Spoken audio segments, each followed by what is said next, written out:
Have you ever fallen into the trap of collecting techniques? Or maybe you know someone like that? There's a big misconception in Aikido, and that is more techniques equals better Aikido. It's not true. Don't fall into that. So the truth is that you don't need more techniques, you need more depth to even just a small handful of techniques. Let's dive into it.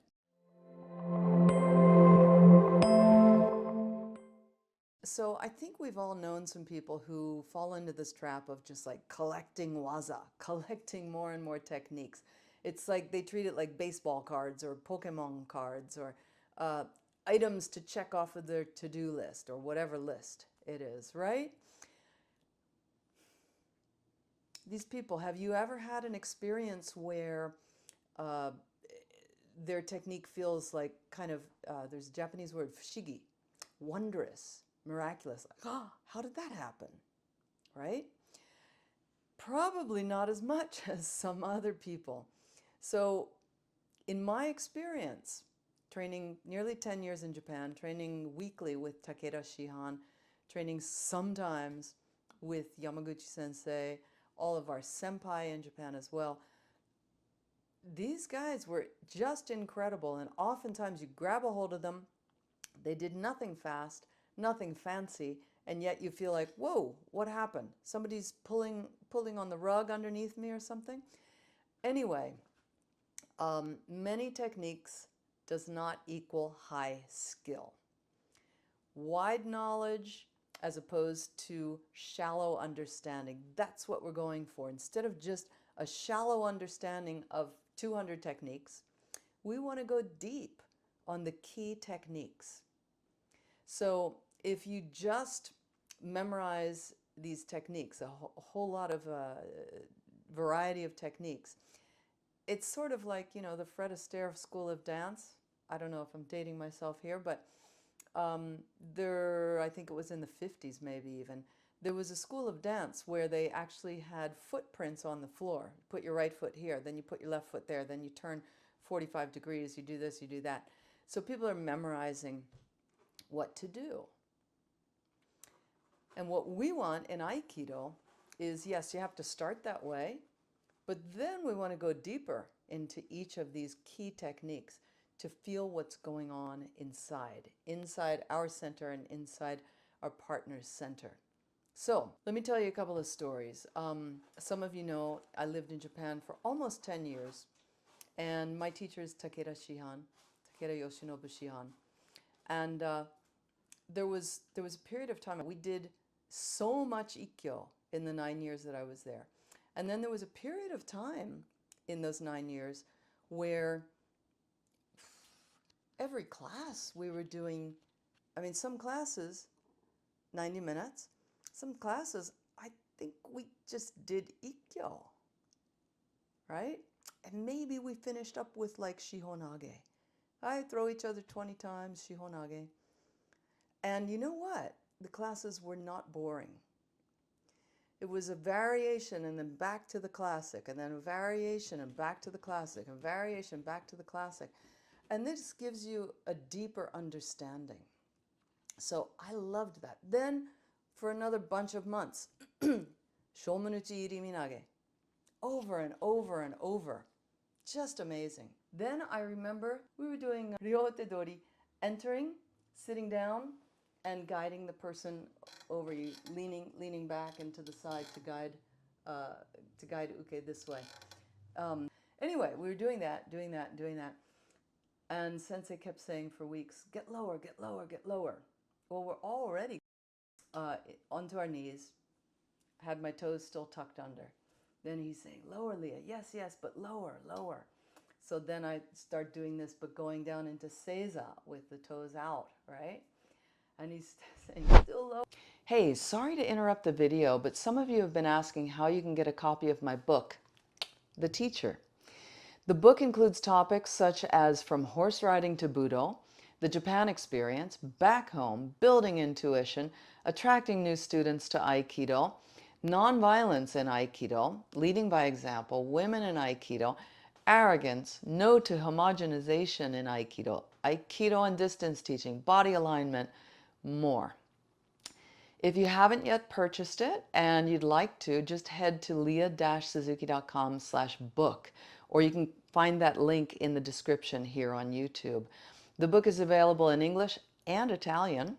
If you want it in Italian, you've got to go to Amazon. There's plenty of really cool photos. There's me when I first started Aikido, even before I got to Boston, which is where my first teacher is. Also Takeda Shihan, Bill Gleason Sensei, my first teacher. And for those of you who might know him, Gary Small Sensei, taking ukemi long ago. Another of Takeda Shihan, Yamaguchi Sensei. All right. We've got a couple of me teaching seminars, of course. And then even one with me with explaining something with Shoto. This is in the No to Homogenization section. As I said, the link is in the description below. Just click on that, go to lia-suzuki.com/book and order yours. Let's get back to the video now. Lower, still lower. Next thing you know, we're doing Sutemi Waza, the sacrifice throw. And I had never experienced that before. So for those of you who don't know, sacrifice throw, you go in and you lie down. You like a speed bump in front of your uke. So anyway, but we did Sutemi Waza. Of course, it's very difficult to keep a high pace. There was always a fast pace. Man, when we took ukemi, we were expected to get up quick, like really quick. So so we knew once you throw uke, they're gonna roll and pop up. So if we're doing Sutemi Waza, you fall and man, you got to pop back up because uke is coming right back at you. None of this like waiting. Nobody was going to like, oh, I'll just let you take your time getting back up. No. So anyway, yeah, so we're doing Sutemi Waza. What my point was that it can't be the whole class though, because at that pace and lying down and getting up and lying down, like, can't do that for 90 minutes. So that was a little bit different, but certainly Ikkyo and Irimi Nage, Irimi Tengan, sometimes we would do only that technique every class for weeks and weeks or months, but it was always some kind of variation and then back to the classic and then some kind of variation back to the classic. So, and then training with this person and training with that person and this person, that person. So it really did give you a much deeper understanding of the technique, of what we were doing. So then when you start to get this much deeper level of understanding, it goes into the subconscious even, then some true transformation happens. And we would go really strong at each other. So that transformation then, you're moving and moving, and then you run into a block because uke is really strong. And somehow you can release whatever tension there is and find your way through that obstacle that uke is producing. So this doesn't happen when you just memorize techniques. When you just memorize a bazillion techniques, you kind of get to a point where it's just, because it's just not that deep, you have to hope that uke just kind of gives you a runway, right? Uke lets you go through it. Or you're going really fast, and so you get through it because maybe uke is not super high level.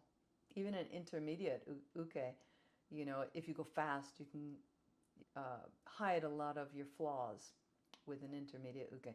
A really, really good uke, it doesn't matter whether you go fast or slow. If there's a flaw, you're going to get stuck. So anyway, that's been my experience. Let me know in the comments if you disagree or you've had different experiences. But anyway, so the timing, the softness, the instinct or reflex, as it were, these are developed by really going deep into some techniques. And the basic ones are excellent for that. I'll tell you another story.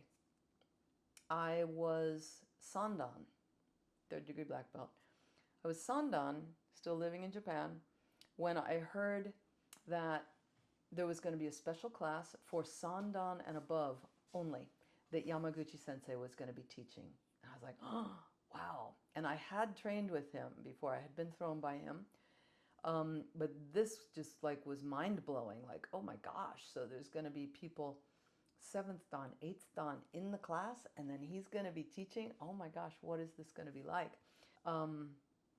He's doing Ryote Dori Shihonage.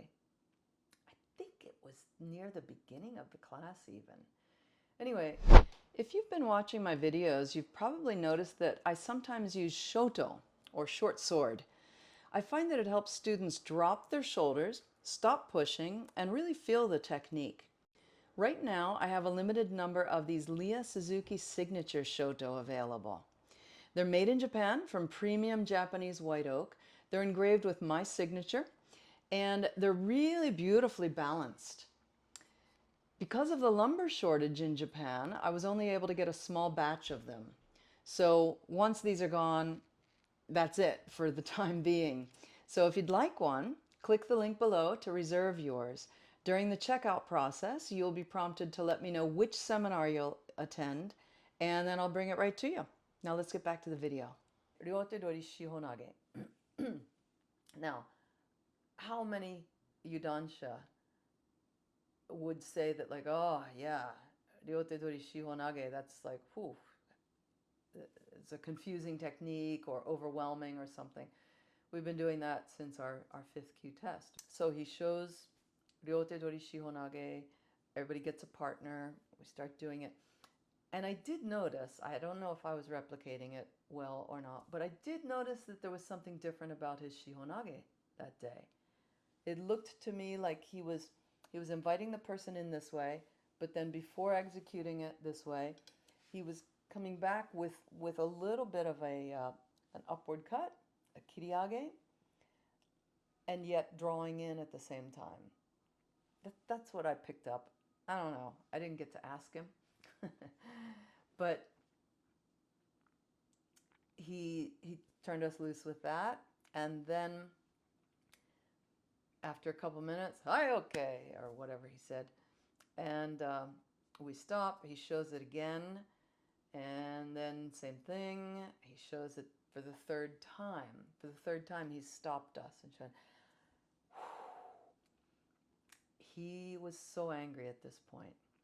And he said to a bunch of Sandan, Yodan, Godan, Rokudan, Nanadan, Hachidan, he yelled, Minna shihonage shitteru to motteru kedo, dore mo shiranai. He says, everybody thinks that they know shihonage.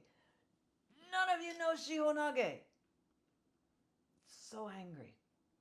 And one of my Japanese friends was actually shaking when he was saying it. He was intense.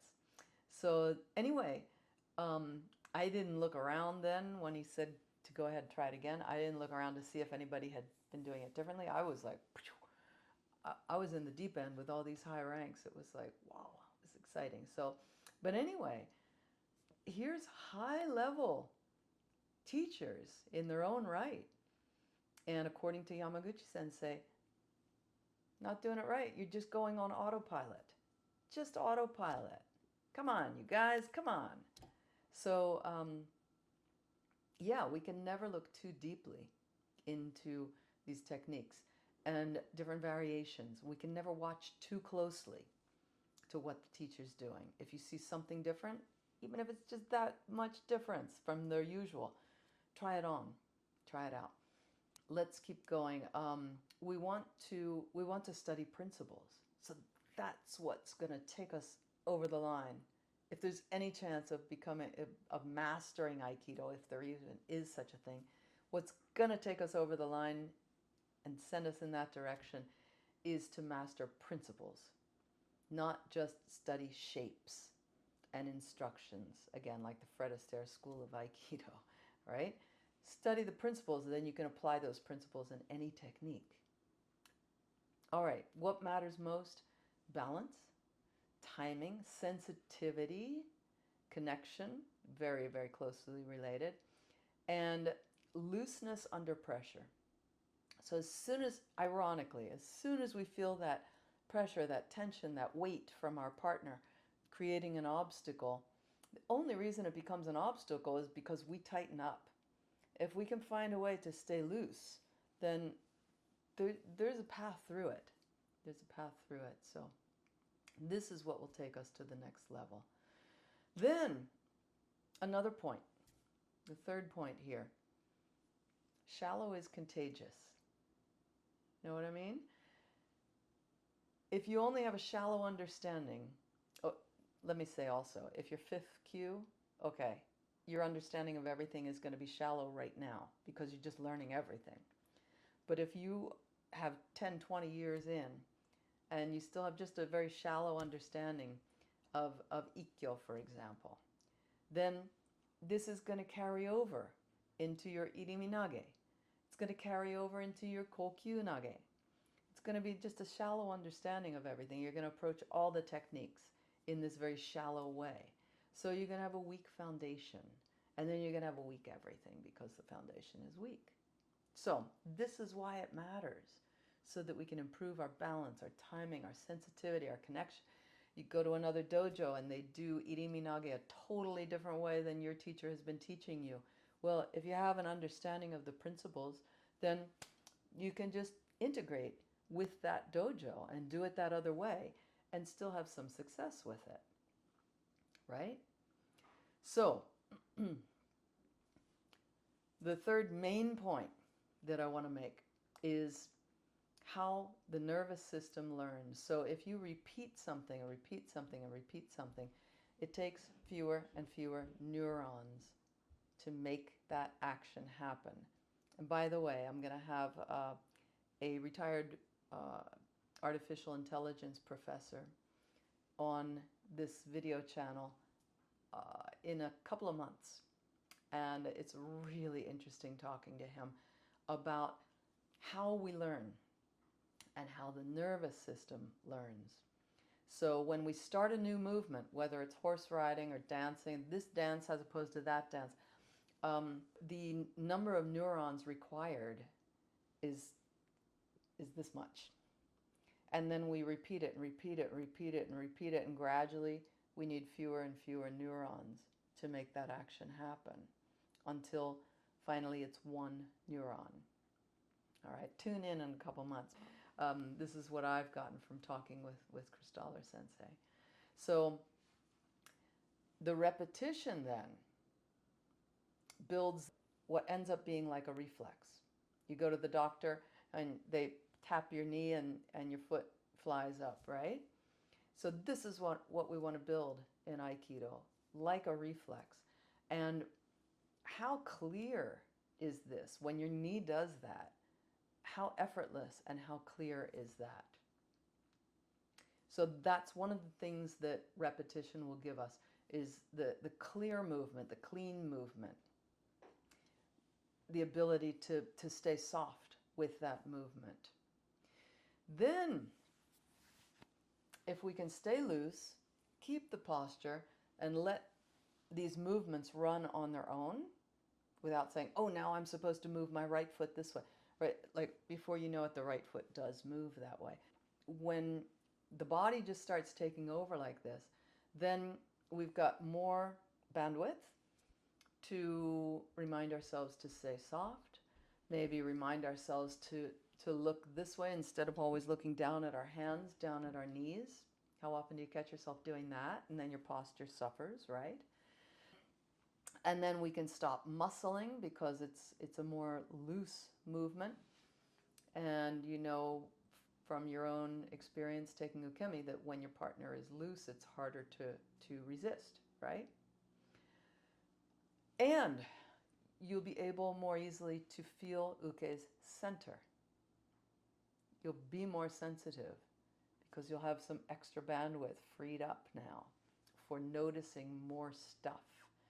You'll also have a better chance of moving at the correct moment, which is often really difficult. If you're lucky enough to have felt someone really high level where you really don't have a sensation of having been thrown, and yet There you are in midair, or there you are on the ground. If you've been fortunate enough to have been thrown by people like that, I'll call that Aikido magic or Aikido miracle, then just know that those are the people who trained and trained and trained and trained and trained. That's the way you get there. That's the way you get to that level. So now that we've covered all the whys and the hows, now what to do about it. So I've been saying through this video, you know, keep training, train a lot, train, train, train. So yes, train all the time. But again, going back to how this video started, don't be a technique monger, okay? I want to challenge you for the next, let's say 90 days. I wonder if you can do it 90 days. At least 30 days, but I want to challenge you to 90 days. So pick one technique and go really deep for 90 days. And I would say Ikkyo is the perfect one to do this with first. 90 days of Ikkyo, and try variations. Variation, classic, variation, classic, variation, classic. I'm not just talking about omote and ura. Of course, those are, I don't even know if you would call them variations of Ikkyo, but they are the same, different sides of the same coin. But try Ikkyo where you raise the person up to the ceiling for a bunch of times. Then go back to the classic. Then, and if you're a teacher, that's what I'm talking about. If you're a teacher, teach it, we're going to do 5 minutes or 10 minutes like this, reaching way, way up, which you normally don't do. Or maybe you normally do reach way, way up. This time we're just going to do it from here, this level, right? And then do a bunch where you're going to bend your knees and go really low, but put the arms up. And the next one, you're going to like use your body weight and fall into them. These are variations that I like to do with Ikkyo. And yeah, I especially like that one of falling in, but uke has to be really good for that one. And so just notice while you're doing this 90-day Ikkyo challenge, the angles, the softness, the looseness, the timing, the connection. And again, I want to say variation, classic, variation, classic, variation, classic. And then some days you should do, I'm sorry, always start with the classic, I think. Well, either way. Some days, though, you should do classic, variation, variation, variation, variation, variation, classic, then wrap up the class. That's also very, very interesting. And let your imagination run wild. Hopefully you have students who will cooperate. You can say, hey, this might be a little weird. If there's an opening tonight, let's not take it. You know, some dojos, if there's an opening, they're like, bam, gotcha. That won't work when you're exploring and allowing for mistakes. Get buy-in, cooperation from your students. So do that. Try all these different variations. Also, try slowing down. Try going really slow, because then your brain and your body get more information. Notice shifts of weight and the openings, but don't punish somebody for having some openings when you're experimenting. Notice the breath. So in this way, we can train our nervous system, not just train our memory. It's really dangerous to get into this. She said that Ikkyo was, I have to move my right foot at this point and then left foot. That's actually kind of dangerous, because there's always, with two human beings, let alone two human beings plus movement, there's always going to be variations and unexpected things, right? So then another thing for you to try in your 90-day challenge, ask your uke or partner for micro feedback, but not during training. Sit down and go for coffee afterwards, or beer, or whatever you want. So hang out afterwards for a little while and try to get a sense of, well, where did you feel tension? And where did you feel that I lost my balance? Get this feedback from uke. And then while you're having your coffee, yeah, you can stand up and go like, oh, it was right here when you moved this way or that way. That's when I felt such and such and such. So get your feedback.